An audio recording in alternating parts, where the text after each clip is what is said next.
My name is Amber Horsley, and I'm a resident here at the Hayden Institute. And today we're going to be talking about high blood pressure and diabetes. So diabetes, one of its key foundations lies in insulin resistance. So what does that mean? So insulin resistance is when all of the glucoses in your bloodstream is unable to make it into the cells. This is due to the decreasing number of insulin receptors or a decreased sensitivity within those receptors themselves. So what results is that the glucose cannot get from the bloodstream into the cells, which causes an increase in that blood glucose. And so we're going to talk about how that oftentimes relates with high blood pressure. And there's three different things we're going to talk about in that. One of them is just going to be how you have increased glucose or increased substance in bloodstream and how that is going to impact blood pressure, how a product called glycation, how that affects blood pressure, and then also how kidney and insulin have an effect on blood pressure. So the first one we're going to talk about is how just the amount of substance in blood can affect your blood pressure. So let's just take a step back for a second. Let's think about a big city like Houston or LA or all of these other locations. So when you're driving on the road at 5 in the morning, there's not many cars. You can pretty much get from where you want to go to your destination fairly quickly. However, if it's 5 o'clock p.m. and it's rush hour traffic, you're not going to be able to get from where you want to go to your destination very efficiently. It's going to take a lot more time because there's a lot more cars on the road. There's a lot more obstacles in your way. It's the same way with your bloodstream. The more hormones and proteins and red blood cells and sugar that you have in there, it's going to increase your blood pressure. And so that's one factor of how that increases blood pressure. The next thing that we're going to talk about is glycation. And glycation is a fun medical term for how sugar can bind to different structures in your body, mostly protein. And so one example of this can also be in your blood vessels. Sugar can actually bind to your blood vessels. When this happens, it's going to cause them to become much more stiff.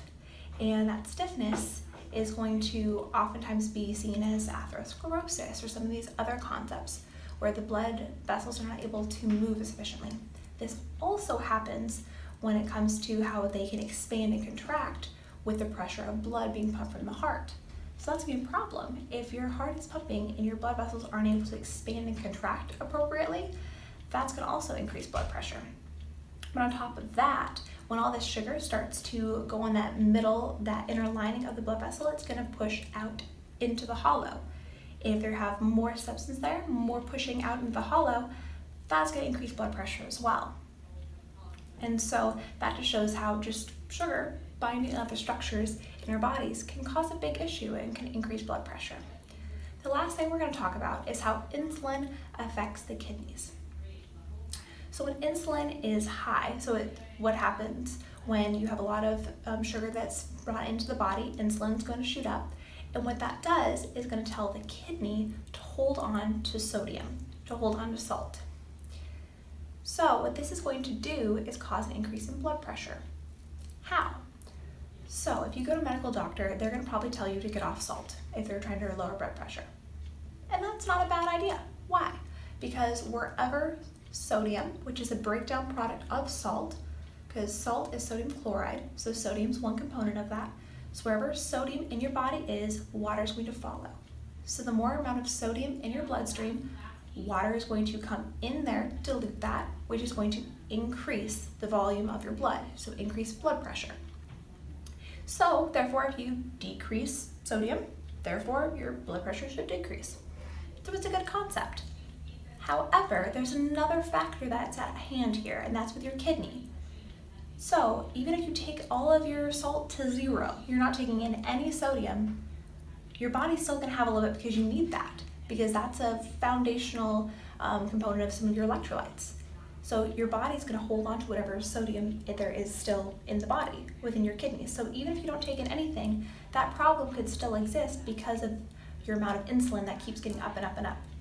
So instead of taking out all of your salt and all your sodium from your diet, what you should do is more look at blood sugar and blood sugar regulation, and kind of manage that to help to decrease that inflammation and allow for our insulin to come back to a normal range, and that will then help your kidneys in managing your blood sugar and your sodium regulation. So we talked about 3 different components of how diabetes can relate to blood sugar.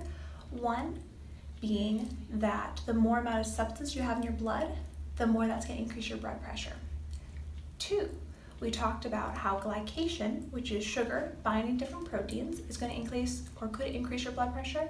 And number 3, we talked about how kidneys respond to insulin and how that can increase your blood pressure. If you have any questions, don't hesitate to ask me at amber@haydeninstitute.com. Thank you very much. Have a great day.